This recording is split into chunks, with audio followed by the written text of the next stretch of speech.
All right. Here we are, everybody. We are live. Gonna let a few people come in here. What do we got, Keith? We got week number 19, Boating Tips Live. Who would have thought? We made it. We're here. Want to thank everybody for joining us. Want to thank you for sticking with me here, Keith, and continuing to educate all of us here. And it looks like we got a special guest today. Yeah, man. We got Donnie Rogers from Baltimore, Maryland up there, service technician. So as you guys get on here and you got any service questions, now's the time to fire away and, kind of drill him, get your money's worth out of this episode here. I love guests as it is, man, but I love when we have, service guests on here because I feel like, you and I mean, we get so many questions that we end up having to, defer to a service guy and then come back next week and get them answered. And it's nice to have one on site here ready to answer questions. So if you guys ever want to get those technical questions out of the way that, we might not be able to answer, usually now's the time. So go ahead, drop your comments down below, try to stump Donnie and won't be hard. Donnie, Nick, or me, it doesn't matter. Just any question, anything you got on your mind, go ahead and jump in and fire away. So, hey, first things first, your background's a little different there, Nick. What's up? I'm in West Florida, actually Stock Island, and gonna bring this 38 Aquila up tomorrow. It is being traded in on a 44 Aquila. And so I'm gonna make the trip. So I'm gonna leave first thing tomorrow. We're gonna shoot for Naples. We're gonna try to make it a 2-day trip, but you know how that goes. You can't always plan for that. So, I've either a 2 or 3 day trip. So this is my first time doing it. What you got any pointers there, Keith, from that West trip?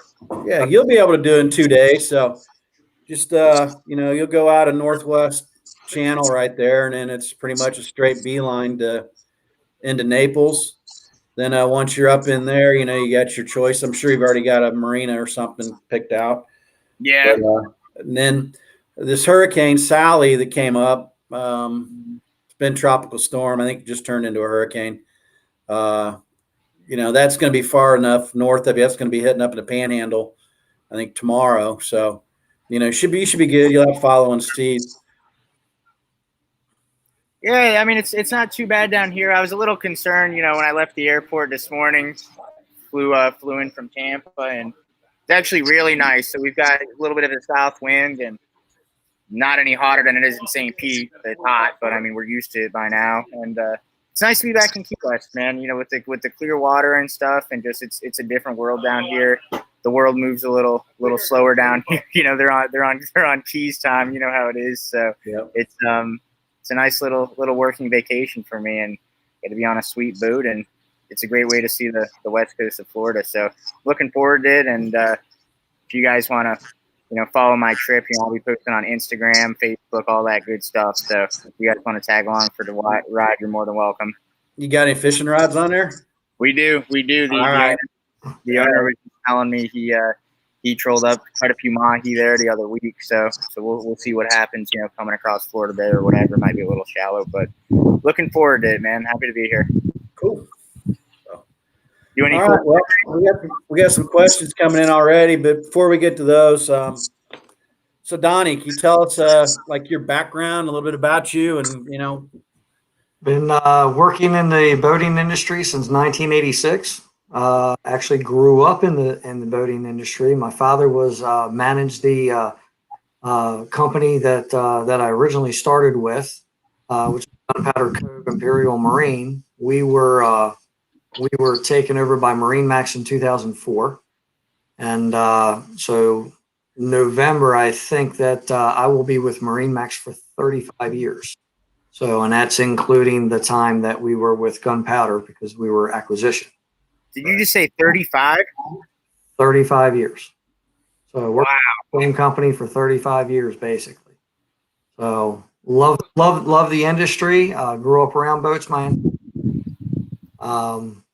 Steadily worked on certifications and just digging into boating life. It's just, even when you try to get away from it, it's kind of in your blood. And when it's in your blood, you just gotta stick with it. So I heard you're like one class away from like the holy grail of the best of all the cream of the crop, right? The master certificate. Yeah, that masters, and that's it's been one of those things. They kind of keep changing the rules around a little bit with getting your certifications.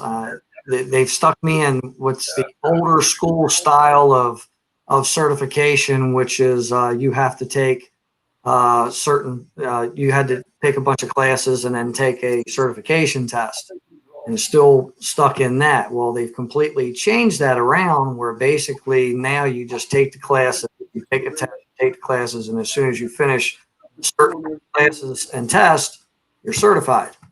So now with the masters, they still sticking me on the old program. We went after Mercury's or Masters, the Yamaha Masters. So now it's just you get so far, and it's a couple more classes, and it'll be there. Awesome, man. I know it's quite an accomplishment talking to, my Mercury reps and stuff here, some guys that used to be technicians here that have gone on to work for Mercury. And, I've talked about now how hard it is to get them. Yeah, they just don't give it away. Nope. They want the best of the best, and to be able to hold that title, and you got to work hard for it. Oh yeah, those guys they're worth the money for sure. Absolutely. So we got some questions coming in here. There's something that I really wanted to talk about today with you, Donnie. Is Keith and I being in Florida, we hear the word winterization, and it makes no sense to us. It's a foreign language. We have no clue what you're talking about. And it's funny because being up in Baltimore, a big part of your guys' business is winterizing boats, and we'll get to that in a minute. But it looks like we got a question over here from Tim Berner about a new Sailfish 245 owner up in Boston. Do you recommend I shrink wrap this winter or invest in winter cover? So what do you have to say about that, Donnie? Well, winter covers themselves, you can use them over and over again, and it's a great investment. Shrink wrap pretty much is going to protect it right there, right away. If you can spend the extra money on that cover, the only thing is I've seen some of these covers. Some of them are $5,000 for a cover, depending on a certain size of the boat, $5-6 grand. And if you kind of look at what you're paying for shrink wrap every year and what you're going to pay for that other cover, sometimes the price doesn't weigh it out. Sometimes you're just better off just to shrink wrap it each year. Now, some people, I don't recommend it, but some people have actually reused their shrink wrap. If they take it off nice and they don't stick it up in the attic, they can generally tape it back in place and reshrink it. I've seen these things fly apart after doing that.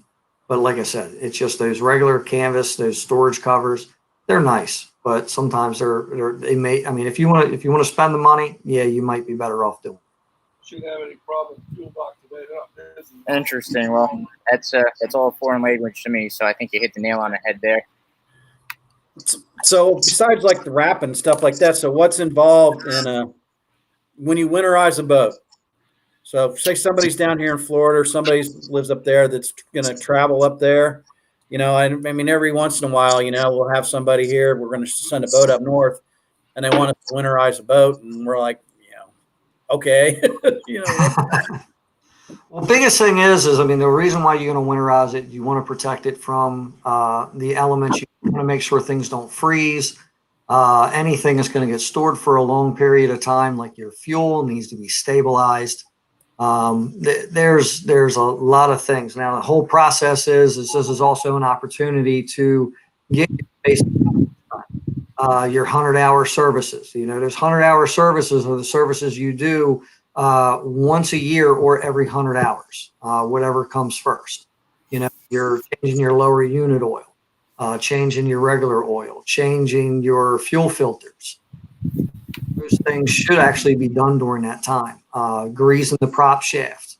Those things should be done. If it's a inboard outboard, we normally pull the outdrive off, make sure the shaft is greased, make sure the U-joints are greased, make sure that there's no water in the bellows.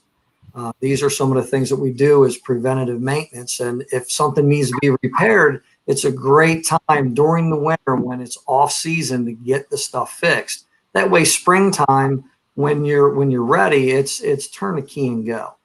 As for the actual winterization part of it, first thing is we want to make sure that, there's always been this debate. Should the fuel tanks be empty or should they be full?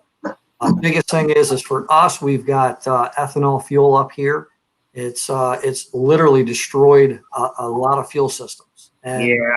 the idea is to get as much air off of it as possible, because when the more air it's over top of it, it is actually going to absorb the moisture out of the air. Yep. And when it does that, it causes a phase separation, okay, in that, and you'll start seeing different layers in there. And actually, it takes the chemical composition of the fuel itself and starts breaking it down. One element that's actually in there is water. Well, water's bad enough, but what happens is once you enter water into that, you have the ability to support life. There's enzymes. The enzymes start secreting what's called like an acid, and that acid is what starts deteriorating all your fuel system components, your fuel pumps, your fuel lines, and all these other things. So you want to make sure that these things, because the gas, I know ethanol gas itself is good for maybe 3 months, 4 months, and that's about it. Put a good stabilizer in there first. Make sure that it's in there. I usually recommend 7/8 full on a tank. Leave it in there, stabilize it. Usually it's pretty good. You got to leave some room in there for expansion, because if you fill it up on a cold day, spring comes, you got a hot day, or like we get these Indian summers in October and November, the stuff expands and it blows right out of the vent. And then you got gas pouring out of the side of the boat. Yep. Real quick, Donnie, what kind of ratio are you running on those stabilizers? That's a question I get a lot. Are you just dumping the whole thing in there, or what are you working with? There's on the actual bottle of stabilizer, depending on the brand that you use, it's going to give you a readout of how many gallons that bottle is actually going to treat. So sometimes it's never bad to give a little extra. You don't want to overstabilize though. Overstabilizing is going to give you some running issues because you're trying to run the engine almost off of stabilizer. And we've had that happen a few times. Customers would have some running issues. We'd pull a fuel sample out, and then all of a sudden we're looking, it's just like, this thing's 50% stabilizer. I said, it's not going to run. And then you get stuck with pumping the fuel tank completely out and then refilling with fresh gas. And, you get a 30, 40 foot boat, that gets expensive. Yeah. That's the fuel side of it. After that, much is fogging the engines, and we got to make sure that the cylinders and the valves and everything get some sort of a lubricant or protection over top of them. So on a carbureted engine, we have a spray foggers engine store. CRC makes an engine store that we use a lot. And as you're running, you want to run the engine probably about 1,500 RPM, and just spray it down through the carburetor and let it just, and it'll smoke, and that's pretty much what you do. But it's important that you fog it down. If you're going to do that type of fogging, you want to spray it. You do not want to stall the engine. If you stall the engine, you've hydrolocked the engine, and you can actually bend a piston or break a valve. So it's important to make sure that it does not. I mean, there's an old saying that, run it until it stalls out. And it's just like, no, if you stall it out by fogging it, you've damaged the engine. Wow. So you want to make sure you don't do that. Now, on an EFI engine, basically we use a mixture. I have a 3-gallon tank. I put 2 quarts of oil, 2-stroke oil in there. I put one bottle of stabilizer.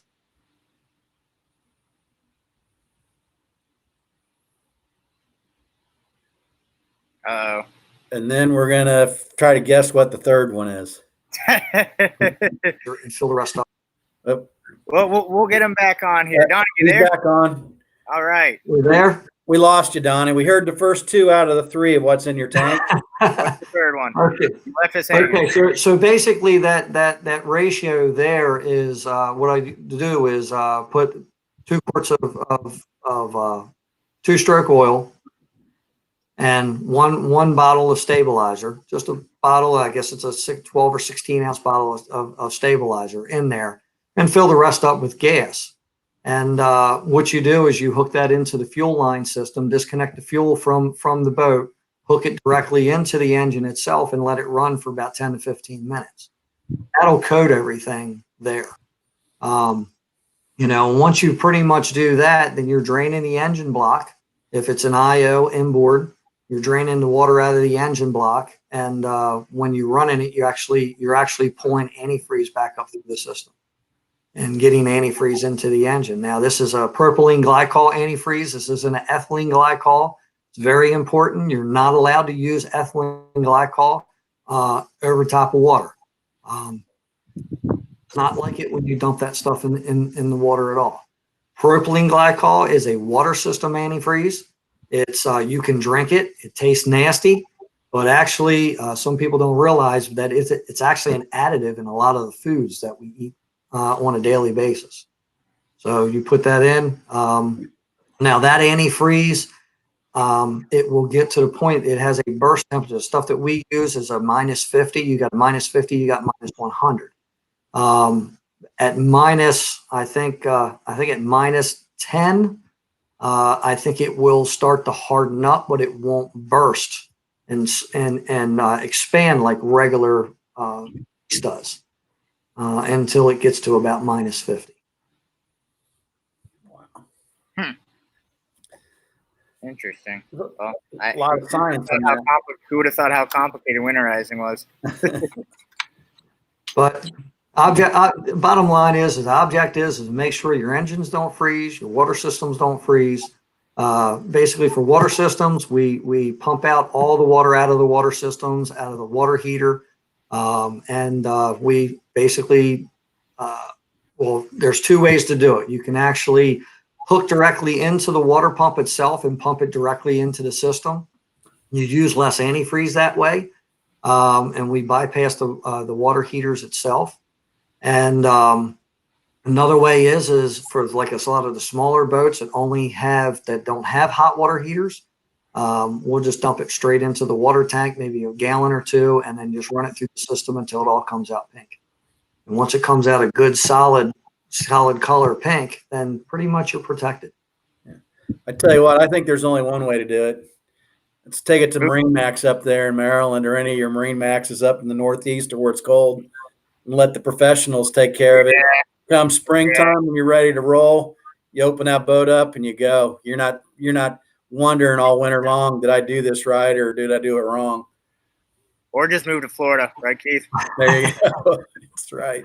But yeah, you're absolutely right. That's definitely something to be left up to the pros if you want it done right, anyway. So Donnie, with all this being said, and with you going into the depth right there, I think you might be a little harder to stump than we once thought. So we've got some great questions rolling in the side there, things that I have no clue about. I'll throw you a lob ball here, though. We got Brian Drapp.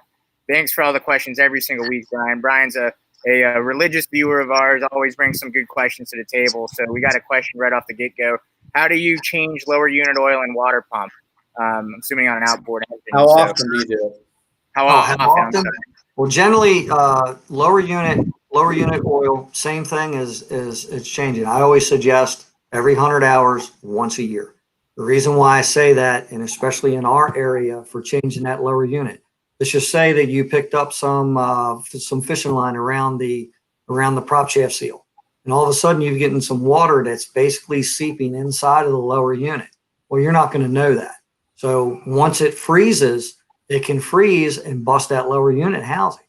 So we want to make sure that before winter that the old stuff comes out, the new stuff goes in. So once a year, every 100 hours. Now, water pumps, the recommended time is every 200 hours or every 2 years or every 3 years, depending on the manufacturer. Here's my thought and process on this, okay? Water pump is not that expensive, Okay. And it takes probably about 2 hours to replace a water pump. Okay. Now I think we're $145 an hour here for labor. So you're going out on an area that you can't walk back. So why not replace the water pump every year? You know, just throw an impeller in it and just be done with it. It's a peace of mind. There's nothing worse in the world to go out on the boat and all of a sudden your whole weekend is ruined because a simple thing like a water pump went bad. Good point. Yeah, that's true. Either spend however much it is for that service now, or a lot more later, just by putting it off. Right? How often do you see it? What was that old oil perlator, oil filter commercial or something a long time ago? Probably before you were born, Nick. But pay me now or pay me later. Yep. So. For the Jiffy Lube commercials, engine killer. Yep. The ones that didn't change the oil when they were supposed to. Yep. It's like we got. All right. What's the next question we got here? We've got, some weeks we have a lot of questions, so we appreciate all of them, but we've got some good questions today. Yeah. So just kind of working our way down. I like this one from Dimitri. Keith, we talked about this before, you and I, how do heads ever get flush if I never get to do it with the outboard warm? So, that's just kind of flushing procedures on outboard. It's a little different than it used to be with the ear muffs and, having to have the engine running and stuff like that. So, I don't know. You guys want to take this one over? Well, my thought process is, you should flush it no matter what. The idea is to get the salt water off of the surface, off the metal surfaces of the internal cooling system of the engine itself. So whether it's warm, whether it's cold, it just has to be flushed.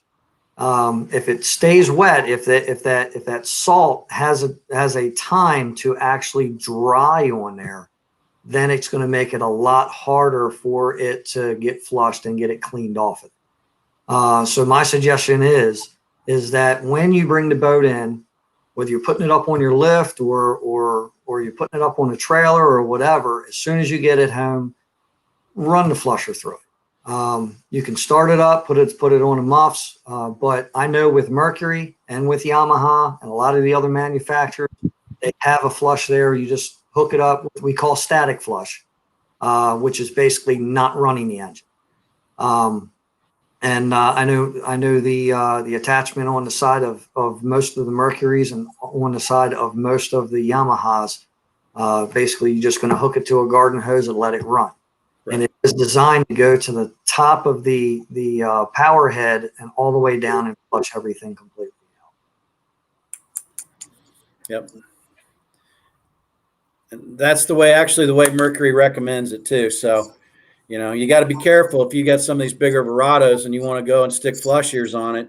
You've also got a water pickup there in the nose cone.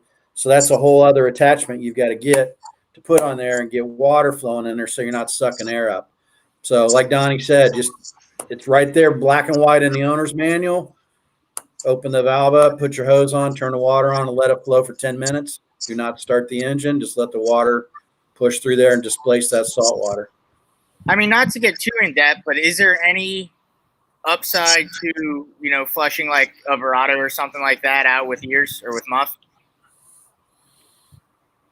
It's a little warmer. Things have a tendency to break apart a little bit better when it's warm. It's just like same thing as washing your dishes. You try to wash with cold water, the stuff off the pans don't come off as quickly as you do when you put scalding hot water on there. Things start warming up. Yes, it will clean off a little bit better, but honestly, through what I've seen and where in our location, regular cold static flush has been working great. And, as long, you can tell the customers, if we got to pull something apart, you can tell the customers that we're pretty religious about flushing things out, and the ones that weren't, because once you pull heads off, once you start looking at water jackets, you can see an immense amount of corrosion inside the water jackets itself. So, either way, biggest thing is make sure you're flushing it out. Right. All right. There's a real good, I think this is a pretty important question here too. One, because we got somebody that's actually smelling gas Yeah. kind of coming off the starboard engine, which we don't want to have that. You can see those questions there, right, Donnie? They're really small. Richard Moussier. He's got a Mercury 8.1. He's got a wispy gas smell on the starboard engine. No error codes. How do you tell if it's leaky injector or fouled plug? Well, basically, there is a test you can do, what's called a leak down test on the actual injectors itself. Basically, what you would do is you would actually put a fuel pressure gauge on the rail itself and just key it up. And you would look at that gauge and see if that gauge is actually starting to come down. Generally, if it's actually stuck open itself, it will actually just start, the pressure will just start dropping down. Now, some of the things I've seen on the 8.1 itself is, if I believe it, he has a fuel cool 3 system on this. If he has the fuel cool 3 system on there, we've had some issues where the newer fuels have taken the paint that's actually inside of it and have clogged up the fuel regulators on there. So if you put a gauge on there and you find like 70, 80 psi of pressure, then generally something has contaminated that regulator itself. And if that's done that, then generally those paint chips have probably worked themselves through the fuel lines, through the fuel rails, and into the injectors itself. So you'll have some sticking injectors and you'll have some issues there as well. My question is he seeing anything that's a physical smell? I mean, is he smelling this gas through the exhaust? Is he smelling the gas in the bilge itself, as in like a gas leak? I guess that's my question for him. So, Richard, if you want to update us down below, and that'll help us even further. But man, it's nice to have somebody on here a little more familiar with inboard, especially those Merc cruisers. We don't see many of them, nowadays down here, in such an outboard market. Do you guys see a lot more of them up there? We have, but we're starting to see a big turnaround. We're starting to see a whole lot more outboard work. Starting in this business is mainly what I worked on was IOs, rebuilding IOs, rebuilding transom assemblies, rebuilding the engines. That's mainly what, that's how I was born into it.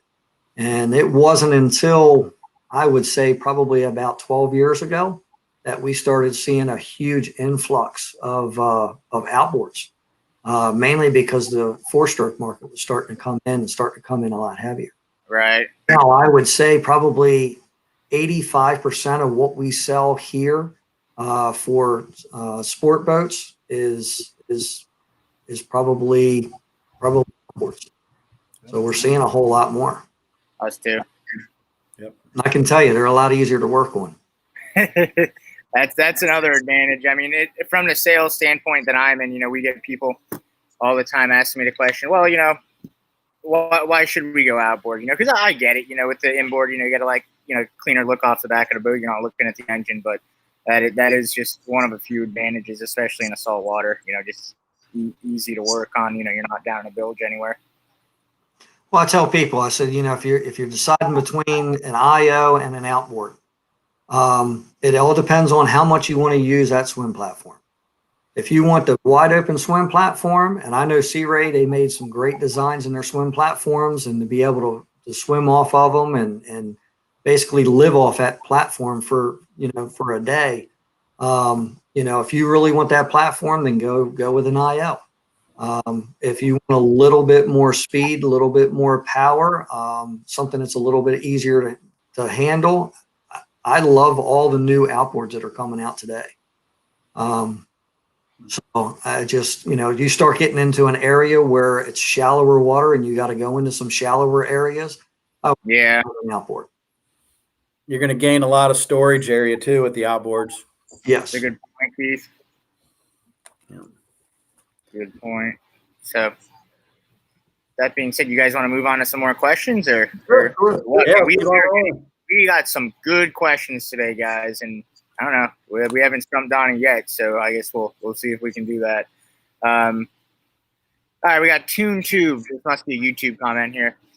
Which, by the way, you guys can catch this on not only Facebook Live, but on YouTube also live. So I don't know if any of our Facebook viewers know that now. That's kind of been going on for the last few weeks. So we got, with a triple engine yacht or a boat, when moving short distances or very low speed motoring, is it possible to run on a single engine, a middle engine? So I guess what they're asking is, you got your triple engine outboard boat, you trim those two outside engines up and just run off that center one. Is that, what do you guys think about that? You can in emergency situation. So you can in emergency situation, you know, but you're going to put a lot of force on one engine, depending on the size of the boat. I mean, if the boat was designed for 3 motors, generally you want to run it off of 3 motors. Right. An example is we had a 42 LXF that had a center engine issues. The customer brought it all the way back on the 2 outside engines and still was able to run about 30 miles an hour with the 42 LXF, which was a bit impressive. You know, so in an emergency situation, he was able to do that. Right. So I guess. Even when we're trolling, Nick, you know, I mean, you're slow trolling for kingfish and stuff like that.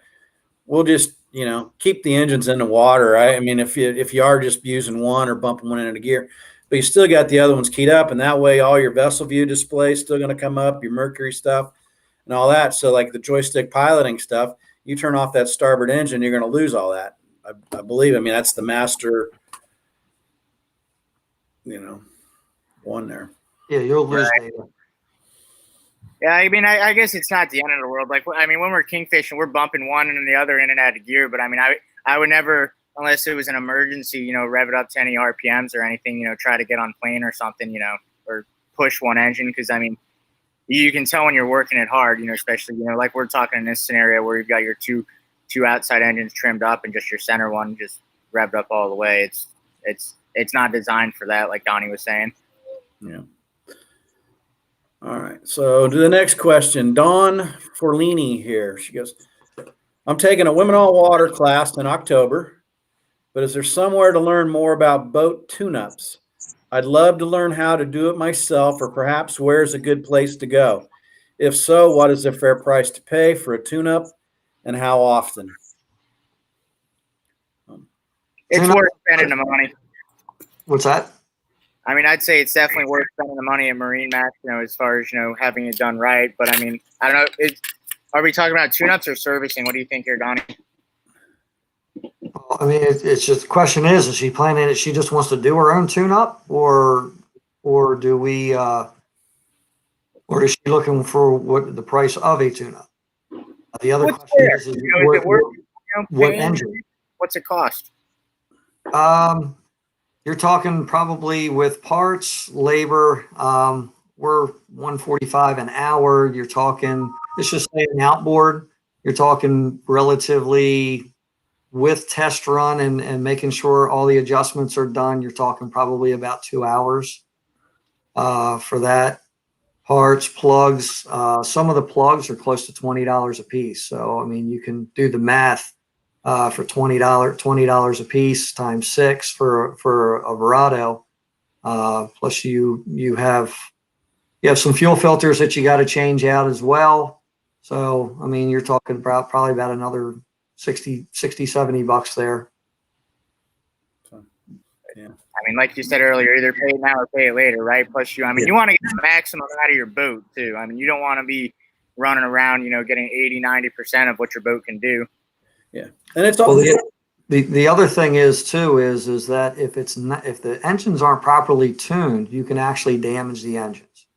Most of the major repairs we've done with burn pistons, burn valves, we start looking at the history and what was actually done. And most of the time, if they would have tuned it up, if they would have changed fuel filters that when they were supposed to, if they would have done certain things and just made sure things were done properly, they would not have had that catastrophic damage happen to the engine itself. Yeah. A clogged fuel filter will cause a lean running condition. Lean. We say lean is mean. A lean is taking an engine and your internal engine, the cylinders themselves will actually get extremely hot to the point that the valves themselves will actually get red hot. And when they start beating up against the bottom, of that seat, what it does is that valve that's supposed to be like flat will wind up doing what's called tuliping. So then you got a loss of compression, then you have problems. And then if it goes even farther, you can break the valve and that valve drops down into the cylinder. And then you've taken out the motor. Right. Yeah. I like that. Lean is mean. That's like Keith and I. Yeah. But definitely worth the tune-ups. I mean, I think that it's all part of just, boat maintenance, boat ownership and stuff like that. And, getting the most out of your experience, Yeah. And usually average is, I know for up here, it's usually every other year. Full tune-up every other year. Cool. So we got Doug Borland down in Marco Island. He goes, after a day on the water, I flushed each outboard for 10 minutes. Good for you with plain water. Perfect. I then rinsed down the boat entirely. Is there anything else I recommend to do? A little soap and water on there too, if you're talking about rinsing it down. Rinsing it off is the bare minimum, I would say. But, good boat soap. I know with all the new boats we deliver down here, you get a Sure-Hold bucket that's got all the cleaning supplies in it, your boat soap, your Serious Shine and all that stuff. But, get a little soap and water in there too and just wipe stuff down. And even if it's a nice calm day and you're not getting any spray, you've still got that salt air, that salt mist. Bare minimum, get like a microfiber cloth or something and wipe your interior down and just, wipe everything off. If you got an arch, you got your bimini bows, all your stainless, wipe all that stuff down. Take some Serious Shine, spray it on there. It's a cleaner. It's got a little wax in it. But good for you, man. Everybody, you can't stress it enough. Flush your engines out. I always say it's the number one thing that you can do for your own preventative maintenance. Yep. So, I don't know if we're gonna dance around this one, guys. A tale as old as time. I see on the comments here to the right. What's that? Fishing Beast? What do you guys prefer, Mercury or Yamaha? Well, we deal both, so there's plenty. If we talk Mercury or Yamaha, there's plenty of great things to say about each one. I can go on and on about my trip up to Fond du Lac, Wisconsin, and how fired up I am about Mercury engines. We know everything about Mercury's, but Yamaha's also a good engine too. We deal Yamaha also. I think that I think the number one thing comes down to serviceability. What you're working with in your area. I'd say that Mercury and Yamaha both have such a good service network, no matter where you're at, both of those brands, are going to have some sort of tech within the 10-mile radius of you. I'll agree. I work on both. So I enjoy both. I've been Mercury my whole life, Mercury, Mercruiser. That's basically what I know.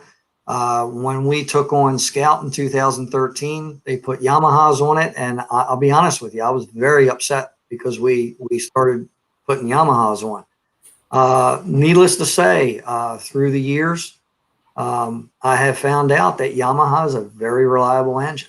I've got a water taxi that's here. I was just telling a story earlier today that they weren't changing the oil when they were supposed to. So they had about 10 PSI of oil pressure on the engine itself, and it was setting off some alarms. But the engine itself had 8,700 hours on it. I talked to another gentleman that owns a water taxi service down in Charleston. They just put 24,000 hours on a set of 150s. They did everything. It just blew my mind. I see performance-wise that Mercury is just blowing everybody out of the water right now, especially with the 6s and D8s. So there's a lot. It's kind of like Ford and Chevy, and I always say that. and Apple and Android. It's a lot of preferences. I know that there's certain car manufacturers that I've had very good luck with, and some of them that I have not had very good luck with. And a lot of times that goes with a lot of people out there between the Mercury and the Yamaha itself. I love both the products. I think both of them make incredible engines, incredible power packages. And I've seen some things that Yamaha has done. And it's just like, wow. I mean, they did a really great job on this. And I've seen some things that they did. It's just like, why did they do that? And the same thing with Mercury. Accessibility. For working on them, I think that Mercury is probably a little bit more accessible on some of their product than Yamaha is. But I can tell you right now, as time is going on, I'm not seeing as much of the repairs on the Yamahas as I'm seeing on some of the other manufacturers. But I still say that we don't see a lot of older product here. We see a lot of newer product. And everything with Mercury, their engines have been pretty solid. There's always those little glitches and those little problems here and there that we got to try to figure out. Bottom line is technology is changing. When I started out, everything was points ignition and carburation. Now I jump onto a boat, we got 36 different computer modules that have to talk to one. Take computer modules and electronics and stick them over top of the water. What can go wrong? Sometimes things happen. It's a mechanical device, and sometimes things are going to fail.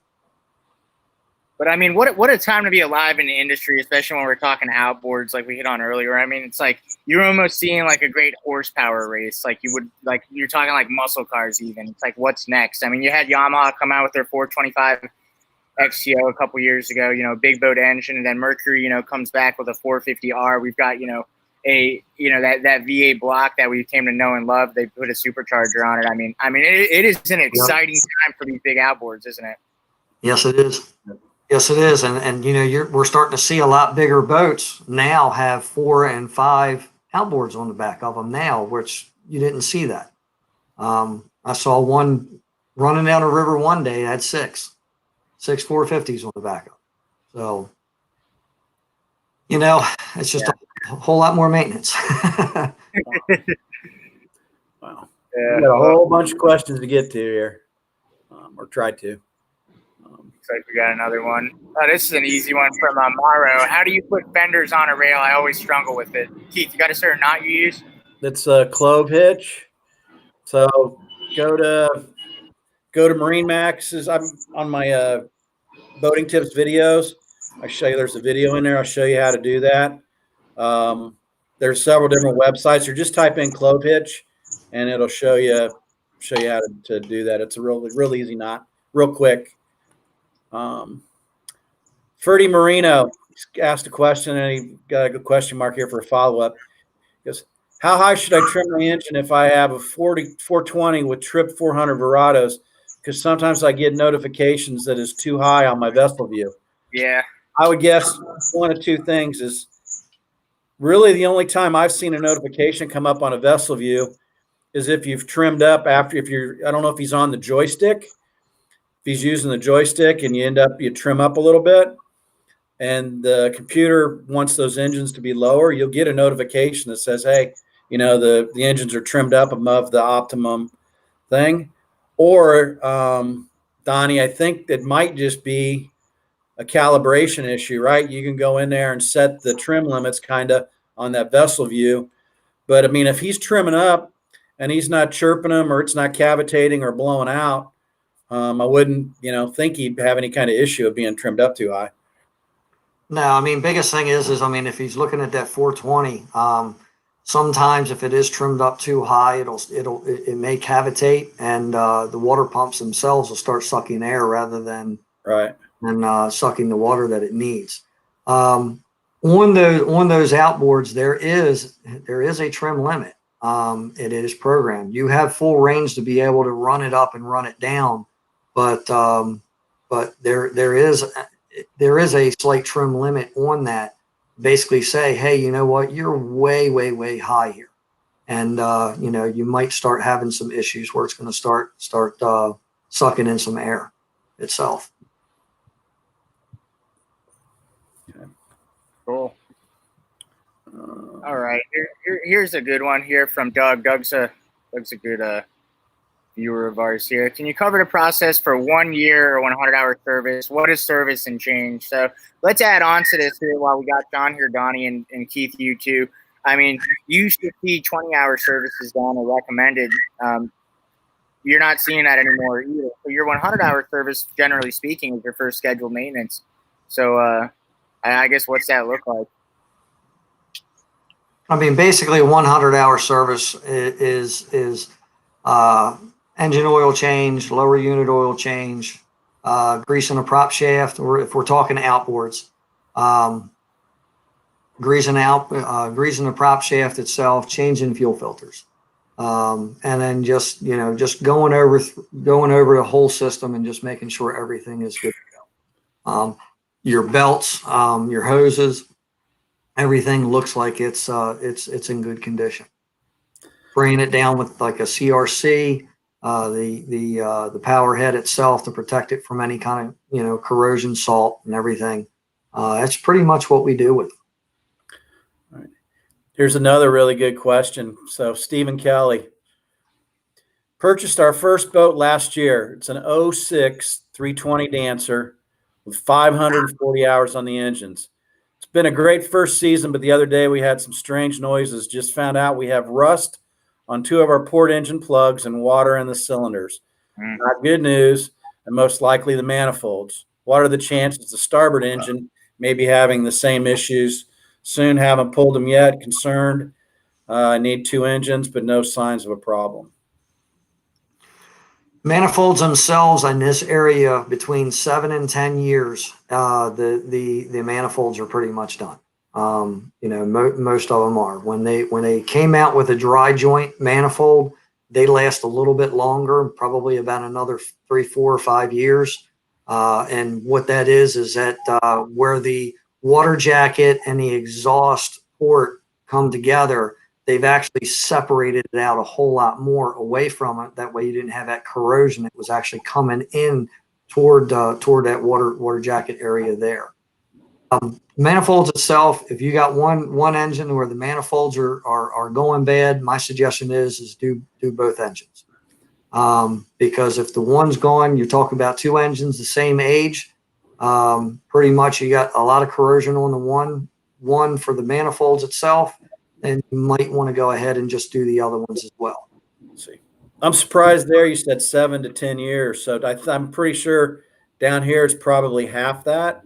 I think probably because our boat, we got boating year round, right? Yeah. Up there you're stopping, you get half a season and you're winterizing it. Yeah, and that antifreeze that's actually running through those exhaust manifolds themselves too actually do provide some protection too. So it's just a lot have opted to do freshwater cooling with the freshwater cooled manifolds itself. But unfortunately, some of the newer engines, the manifolds themselves are not freshwater cooled. So you got to pick and find out whether they're raw water cooled manifolds or freshwater cooled manifolds. Because some of them, like the older 8.1s, the actual manifold itself was not freshwater cooled, or in other words, having ethanol, having antifreeze that's actually going through the manifold itself. So a lot of them are the freshwater, the raw water is actually going through the manifolds itself. It's another good advantage of an outboard, like we were talking about earlier, just cutting those manifolds and risers out of the equations. Well, most outboards too are self-draining. So once they're lifted up out of the water, they do completely drain out of there, and that is an advantage there. Now there are certain models like the Yamaha 350, and a lot of people don't know this. There's rudder jackets that are actually in those heads itself that they don't fully drain, and if they don't have antifreeze running through those during winterization, they'll actually crack. Wow, I didn't know that. Yep. I didn't know that. Well, that's cool. So you got Brian again. Oh no, we're not gonna skip over Karen here. This might be a Sea Ray question. I don't know. We might need to get Randy involved on this. You know that answer, don't you, Nick? We have a 2017 Sea Ray 230 SLX. We are going to be towing it about 300 miles. How do you take the canvas bimini off of the tower? Can't find an answer anywhere. So, I mean, I would know how to do it on an SPX or anything. So you've got the two hinges up there on the bimini top type deal, and you would flip that in. And then I know these on a 270 or 290 STX, there's almost like a bar that comes across the front, and you would kind of break that down, and it should slide right off, you know? Yeah, I think they got the two little like bars sticking out forward. Those will come out of the little indents in the tower.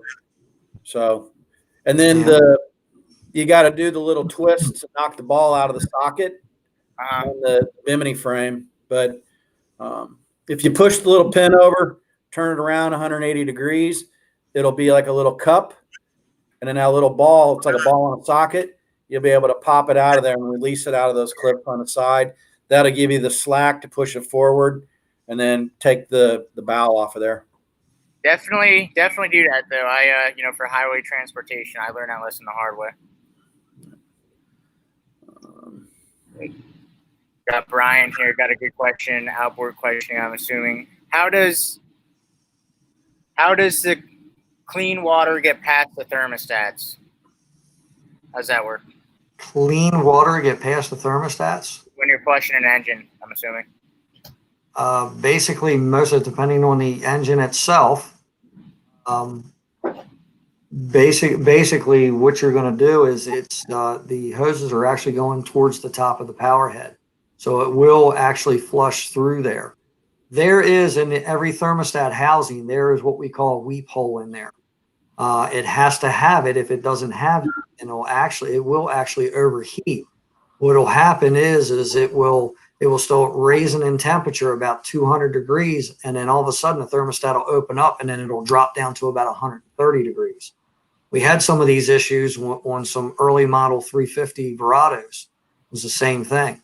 And what we had to do is we actually had to drill a small 1/8-inch hole in the actual thermostat, the stainless steel part of the thermostat, to give it that little air gap that's in there. But in the housing itself, there is a weep hole. There is a channel there, so it can actually feed up through there to flush it through. I didn't know that. All good stuff here, guys. All good technical questions. Still can't stump Donnie. I think that we're going to bring a segment on every week called "Try to Stump Donnie" because I know, man. There's a ton of questions too. How do you guys want to go about this? I'll tell you what. My Mac is going to die soon, and I need to catch fuel here at 4 o'clock. There's a truck coming here in Key West, but I mean, we've got a ton of questions. I don't know if you guys want to keep handling them. Next week we've got to ask us anything, so that'll give us a good chance. If we can't get to all these today, we'll answer all of them here next week, Keith.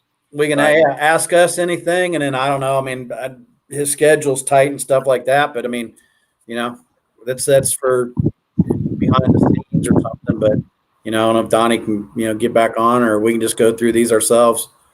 Yeah, for sure. Well, I think we got time for a couple more before my Mac guys here. Tim Berner's on a mooring ball in Boston Harbor. Is there a way I can flush? I mean, it depends, right? I mean, if you got an outboard, you can absolutely trim the engine up and screw the water on and well, except no, he's on a mooring ball, so he's got to be able to get fresh water. Tank, right? What? Could you run it off the freshwater tank or no? Sure you could. Well, I don't know why you couldn't. Yeah, that's tough. So let's see. One more here. Let's pick one more to do while we're live here. We're going to try to stump Donnie one last time. Keith, I'll let you pick. All right. Brian Miller goes, I know Mercury has specific procedures for the first 2 hours of break-in on a new Verado. Depends, because there's the new ones coming out are already broken in from the factory. Yeah. How important proper break-in, and is this done as part of the prep when MarineMax delivers a new boat? Well, basically what we try to do is we try to make sure that we run the engine, trying to keep a lower RPM in the very beginning. It is very important for these rings to properly sit. If they don't, you will actually get fuel in the engine engine oil rolling down. We've had customers that would actually take the boat and just run that boat as hard as they possibly can, 6,000, and come to find out. Matter of fact, I just had a 42 LXF with quad 350s. One, I was getting a 10 psi oil pressure on one of the engines. The rest of them were hitting about 57. It's just a change the filter, through the whole thing, looked at the oil until we hauled it out and I put it out of there. The oil was like water. It was just, but you could definitely tell going back into history, come to find out, customer runs this thing 5,500, 6,000, 6,200 all the time. And, and it wasn't properly broken in. So yes, to say it is very, very important. So basically my suggestion is, and we've always looked at it as that first 10 hours of running, you want to regulate your RPM. You don't want to run it wide open RPM for long periods of time. We do run it wide open for a very, very short amount of time to make sure it's propped correctly, because they have to be propped correctly to make sure that they're turning up the proper RPM. But other than that, what we'll wind up doing is we just regulate the speed. Might run 2,000 RPM for maybe the first 20 minutes, bring it up to about 2,500, 2,800, and maybe 4,000, and then just slowly bring it up, and then just regulate that speed, especially for the first 10 to 20 hours. Pretty much after that, then you just run it normally. And I never recommend running an engine wide open throttle all the time anyway. You're basically, the basic rule of thumb has always been 3/4 throttle. So like a Verado itself, it's rated 6,000, 6,500, depending on the model. If it's a 450 or it's a 400, then it's 7,000. Generally your cruising RPM should be around about 4,000, 4,200. Good stuff. Well, I got to tell you, I think that we say this every week, Keith, that whenever we have a guest that, I've never learned so much on an episode, but I think today we really did learn a lot for definitely my sake. So, yep. Bye. Just talk about these MarineMax grades. I think Donnie's definitely one of them. I mean, 35 years in the industry, can't stump you yet, but we'll get one. We'll get one of these tough nuts to come on here and throw a curveball your way. But I really appreciate you joining us, man. And I definitely know who I'll be going to with all my service questions from now on. No offense to anybody else out there. Love you, Bruce. Love you, Mike. But but that's awesome, man. Well, Keith, what do you say? Donnie, what do you say? It's been good. Great meeting you, Donnie. I'm sure we'll see you again. Nick, have a good, safe trip up from Key West. Thank you, Keith. Go get some fuel, and you should have good following seas this, tomorrow and the next day. So you'll be good to go. Good stuff. We'll catch you guys next week for an Ask Us Anything. But you know where to find us: Facebook at MarineMax Leisure Boating, YouTube at MarineMax, and Instagram. Twitter at MarineMax. Yeah, Twitter at MarineMax, and Instagram MarineMax Online. So we'll see you guys soon. Thanks, Keith. Thanks, See you Donnie. guys next Monday. We'll try to we'll get these questions that we didn't get answered. We'll try to get some answers for you. Yeah. All right, guys. Bye. See you guys. See you out on the water.